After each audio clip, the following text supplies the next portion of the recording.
What's up, guys? It's Corey with the Dirt City Gym. I got a little video for y'all today. This is just a fun little, quick little video going over the two Mew cards we have in the format currently. So first up, we've got Mew from Fates Collide. And it's pretty basic. 50 HP, free retreat. It's got the ability Memories of Dawn. This Pokemon, you can use the attacks of any of your basic Pokemon in play, as long as you have the energy. And then it's got the attack and counter, which is something we're never really going to use, but for a colorless, search your deck for a Pokemon, reveal it and put it into your hand, shuffle your deck afterwards. And then we've got Mew EX, which is an older card, but was recently reprinted. So now it's legal in the standard format again. But it's Mew EX, so it's got 120 HP. It's got the attack Versatile, which is pretty similar to Memories of Dawn. The exception being that you can copy any Pokemon's attack, yours or your opponent's, regardless if it's a basic or not. So you can copy stage 1s and things like that.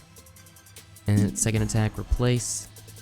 For a Psychic Energy, you can move around your energy in any order that you want. And then it's got a retreat of 1 colorless. Alright, so let's look at the old Mew EX. Obviously versatile. As you know, it's not limited to basics. You can copy your opponent's Pokemon's attacks.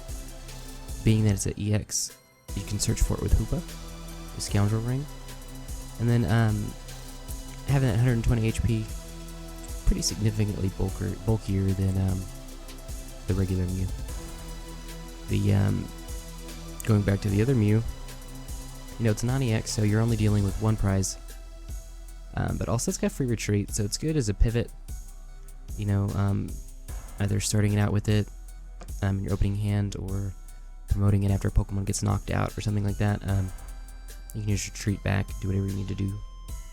But we're just going to look into a couple of the fun things you can do with these Mew cards. And these abilities to be able to copy attacks and things like that. So first up, the thing that makes Mew really fun is that it's super splashable. You know, obviously you can put it in a deck, and you just by it of itself have a backup attacker for whatever your main attacker is. I mean, it just would copy that same energy cost.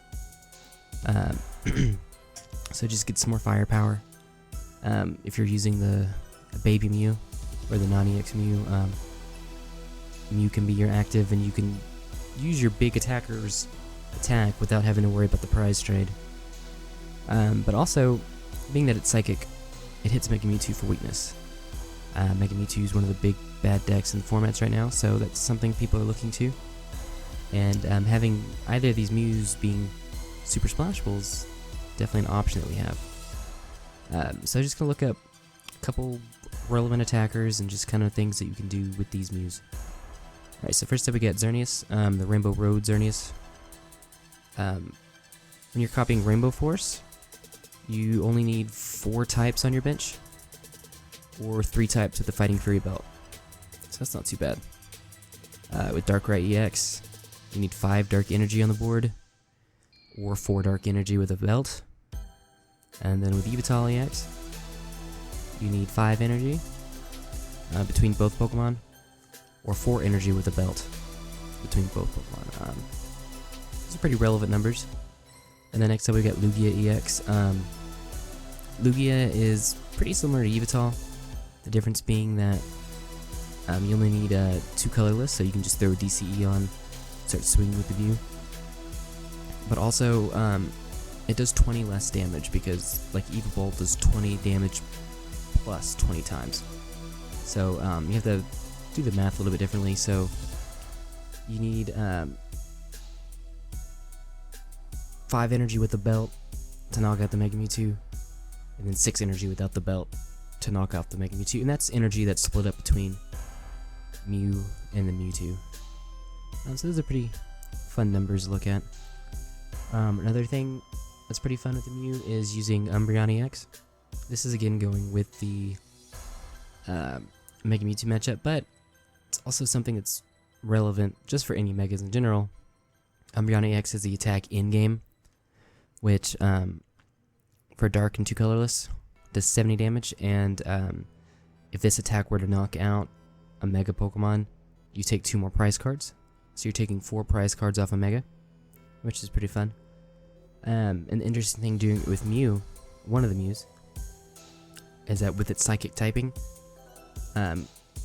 you're hitting Mega Mewtwo for weakness again. So instead of doing 70, which is kind of a low number, you're doing 140 and 160 with the Fighting Fury Belt, which makes those numbers way more manageable, and try to get that in-game off for 4 prizes on a Mewtwo. Kind of going with that, some fun things you can do in a dark deck more specifically, obviously, but working with your math. And you can do these in any kind of combination, whether you have Yveltal active or Mew active and Yveltal on the bench, and any kind of combinations of that. But Yveltal's Pitch Black Spear is 60 damage to the active and 60 damage to a bench EX. That's 60 damage if you were to do it to a bench to make a Mewtwo EX. And then the next turn, you have Mew up in the active and Umbreon on the bench. You can do, with that in-game, with the Fighting Fury Belt, you're doing 160, plus the 60 from the Pitch Black Spear, which is 220, which is enough to knock out the Mega Mewtwo.